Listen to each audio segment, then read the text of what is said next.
Assalamu alaikum wa rahmatullahi ta'ala wa barakatuhu. Barkamu da sake kasancewa a wani sabon bidiyo a cikin wani sadin mai suna Coin Crypto TV. Da Allah muna roƙon wanda ba su subscribe ba su danna mana subscribe su danna ƙararrawa. Mun gode.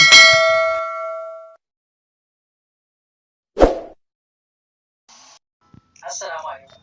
A wannan bidiyon za mu nuna muku yadda za ku yi domin samun available balance naku bayan an turo maka transferable balance naka zuwa wallet naka, to akwai kuma available balance, wato wancan transferable balance kayi lock nasa wani shekara ɗaya ne, shekara biyu ko shekara uku, ya danganta da yadda kai kuma baka da damar kai amfani da shi. Amma musamman ga wanda suka yi 90% ko kasar 90% suna da wani available balance wanda za su fara iya amfani da shi a yanzu wajen kashewa, musamman a PyChainWall, wanda shi PyChainWall mun yi bidiyo na yadda za ka kirkira account a PyChainWall, mun aje shi a ƙasan description na wannan bidiyon, za ka iya zuwa ka gani domin ka samu damar kashe wannan Pi naka ka siya wani abu a Chainwall. Hakanan ba za ka samu damar ka ga available balance naka a wallet naka ba har sai ka yi KYC, ka yi wai wasu sharuɗa wanda shi ma mun yi bidiyo akan yadda za ka bi waɗannan sharuɗan na checklist. Za ku iya zuwa ƙasan wannan description na wannan bidiyon don ku ga wannan sharuɗan wanda za ta kawo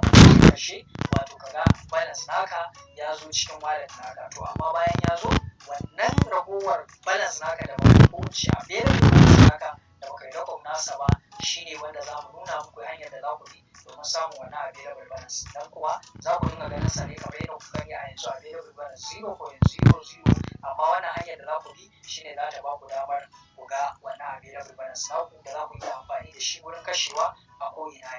To abu na farko da za ka yi bayan kun shiga Pi browser naku, kuna shiga sai ku shiga wallet. Kuna shiga wallet za ku iya amfani da passphrase ko kuma fingerprint idan kuna amfani da fingerprint kenan wajen shiga ko samun access zuwa wallet naku. Da kun shiga za ku ga shi na abin da ya nuna mana ga ainihin shi wannan da wanda muka yi lock da sauransu, za mu gan shi sama ga kuma available balance babu komai a ciki. To daga nan kasa kuma za ku ga history ga migration, sai ku je wajen migration za ku ga kamar yadda suka rubuta a nan ga alamunan daga kasa inda aka rubuta go, to kawai sai ku taba shi wurin da aka rubuta mu, za ku ga shi na ya ce after confirmation go to your available balance. Shi ne abin da muke so, kuma amount din da zai zama available wanda za mu yi amfani da shi shine 83.8056121 Pi now. So dan haka sai ka taba wurin confirm, kana taba confirm za ku ga ya rubuta success, you have successfully moved the amount to your available balance, sai kai dismiss.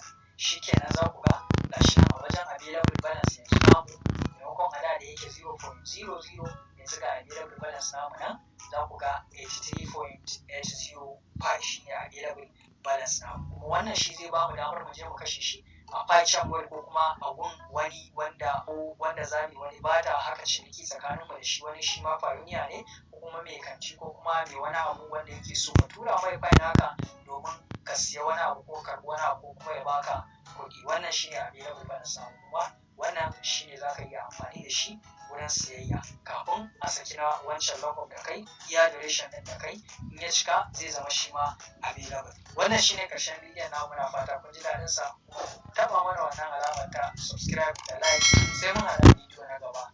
Mun gode.